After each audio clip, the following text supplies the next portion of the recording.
We couldn't find matching credentials?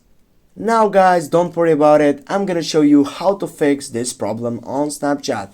Firstly, what you need to do here, also as you can see on my side, I don't have this problem, but if you have that problem, you need just to get back and go to your settings on your phone, and right after that you need to go for applications. Then you need to choose the second section that says manage applications. Go for it and go type on the search box for Snapchat. Now type on the Snapchat, sorry. Then as you can see, I have three options: force stop, uninstall, or clear data. I need to click the clear data, the third selection. Then what I need to do, just simply select the second option, clear K, go OK.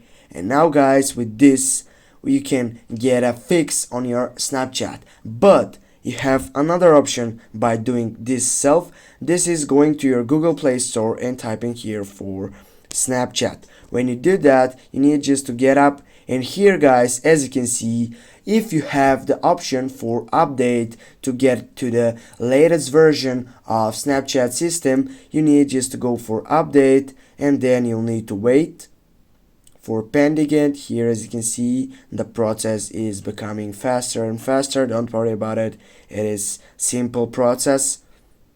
Now guys, as you wait, they're gonna verify it by your Play Protect, and we're gonna wait for just having the chance to open it, the new latest version on Snapchat. Now guys, you know how to fix this problem with which says we could not find matching credentials. Thanks for watching. Don't forget to hit that like and share the video. See you soon guys.